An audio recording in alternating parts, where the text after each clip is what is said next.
안녕하세요. 나무아카데미입니다. 이번 시간에는 사회적 대화로서의 글 읽기, 등나무 운동장 이야기 지문을 함께 보도록 하겠습니다. 네, 꽤 긴 글이라서 전문을 다 함께 살펴보지는 못하지만 핵심적인 내용과 그리고 서술상의 특징들을 바탕으로 함께 보도록 하겠습니다.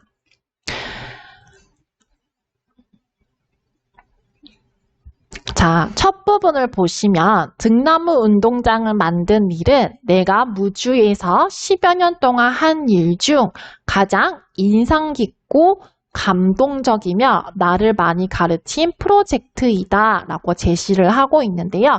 네, 여러분 이 글의 서두를 보았을 때 바로 이 글은 이 필자의 경험과 그로 인한 깨달음을 관련된 내용임을 예측할 수 있습니다. 또한 이 필자의 직업이 건축가라는 것을 우리는 짐작할 수 있겠죠.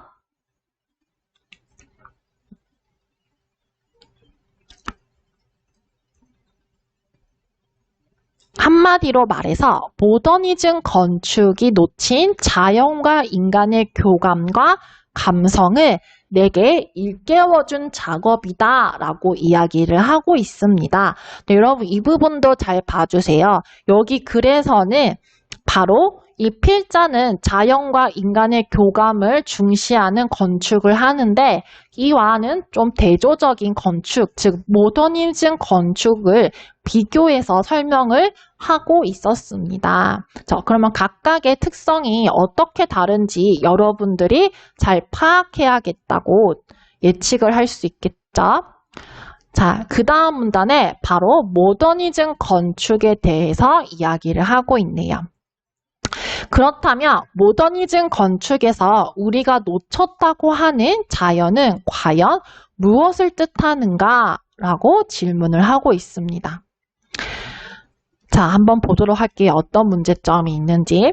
그 시작에서부터 건축은 자연과 필연적 관계를 맺고 있음에도 현대 건축은 자연을 본격적으로 대접하지 않고 조경이라고 하는 부수적인 측면에서 인공적으로 다루려고 했다고 합니다.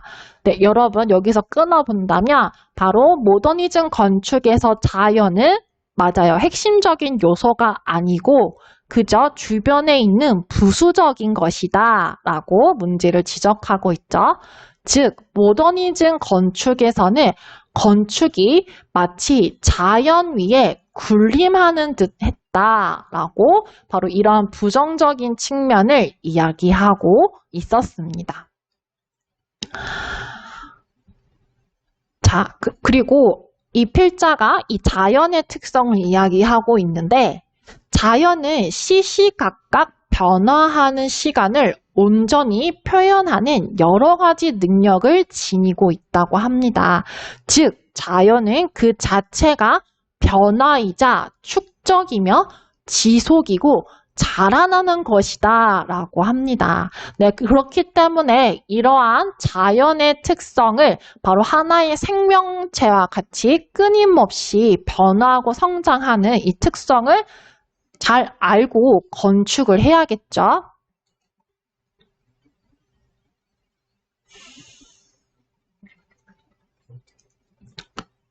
자, 그 다음 감흥이라고 나와 있는데 여러분 감흥의 뜻이 무엇인지 아시나요? 네, 맞아요. 바로 어떤 느낌을 받아서 마음이 따라 움직임을 이야기합니다. 네, 여기에는 총 3가지 감흥이 나타납니다. 바로 사람과 사람, 자연과 사람, 자연과 건축 이 3가지가 나타나는데 그러면 이 3가지를 함께 보도록 하겠습니다.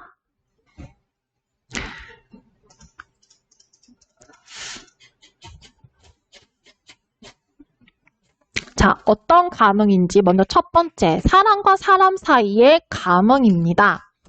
무주에 보면 공설운동장이 있다고 합니다. 이 공설운동장에서 군내 행사가 있는데 그런데 이 군내 행사가 있을 때마다 주민들을 초대해도 거의 오지 않고 공무원만 참여했다고 합니다.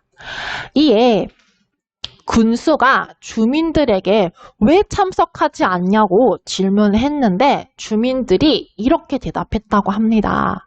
여보게 군수, 우리가 미쳤나?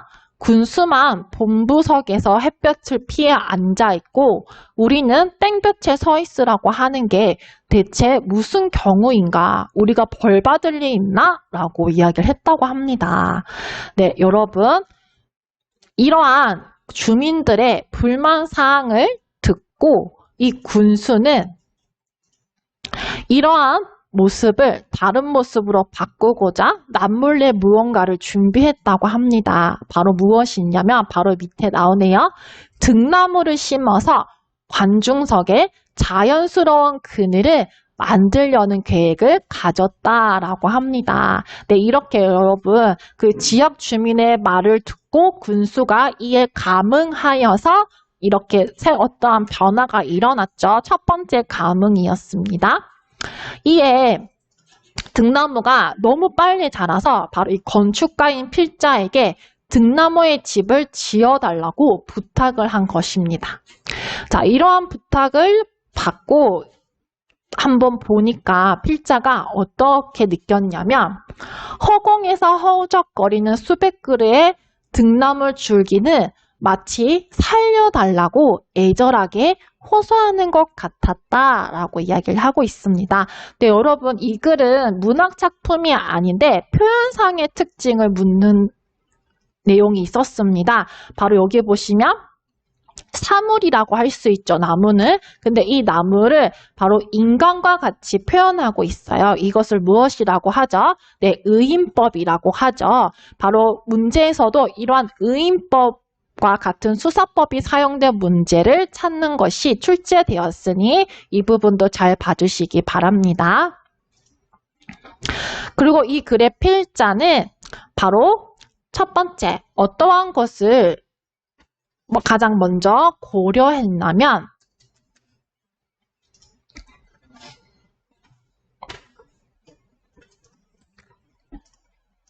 바로 식물이 주인이 되는 집을 고려했다라고 합니다. 네, 바로 어떠한 구조물이든지 식물이 초대되는 것이 아니고 주인이 되는 집이어야 한다라고 이야기를 했고요. 그리고 어떻게 하면 최대한 공사비를 줄일 수 있는지를 고민했다라고 합니다. 자, 그 다음은 이 글의 필자가 등나무의 특성을 고려해서 어떻게 구조물을 설계했는지가 제시되어 있었습니다. 구조 자체를 등나무의 구조와 닮게 하려고 원형 파이프를 여러 개 결합하고 그리고 이러한 나무뿐만 아니라 사람들의 시선을 고려하여서 원호의 꼭지점을 정하는데 아주 신중을 기했다라고 하네요.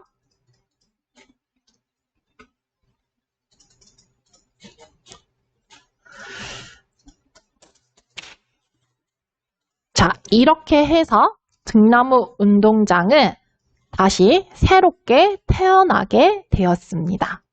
자, 이 이후에 등나무 운동장이 어떻게 변했는지 한번 보도록 할게요.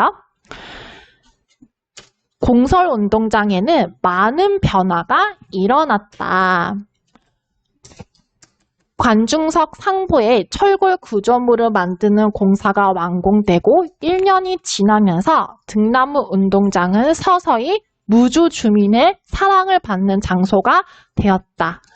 등나무는 마치 집들이를 하듯 마음껏 잔치를 벌였고 그 잔치에 주민들을 초대했다. 네, 여러분 그 이전에는 주민들이 무엇 때문에 안 왔죠? 네, 맞아요. 햇볕을 피할 수 없어서 오질 않았는데 이렇게 등나무 운동장이 새롭게 변화된 뒤에는 네, 이렇게 잔치가 벌어지고 있었습니다. 그리고 행사나 경기가 없을 때 여기저기서 온 방문객들은 이러한 운동장의 커다란 규모와 아름다운 풍경을 구경하고 함께 즐기는 모습이 나타나 있었고 또한 함께 영화도 이곳에서 상영해요 본다고 합니다. 자, 그리고 또 어떤 감흥이 있는지 보도록 할게요. 등나무가 자연스럽게 자라려는 힘과 그 의지를 바로 철 구조가 떠받쳐주고 있었다라고 합니다. 즉, 등나무에 성장하려는 힘과 그것을 떠받치는 철골의 힘은 마치 상대편의 힘을 알아차리는 듯 서로 감응하고 있었다라고 합니다. 네, 이렇게 자연과 건축이 또 함께 서로 감응을 하고 있음을 알 수 있었습니다. 그리고 마지막에는 서울에는 상암 월드컵 경기장이 있고 무주에는 등나무 운동장이 있다. 세계에서 단 하나뿐인 등나무 운동장이라고 글을 마무리하고 있는데요. 네, 바로 등나무 운동장의 가치를 높이 평가하는 글쓴이의 자부심과 애정이 드러나 있었습니다.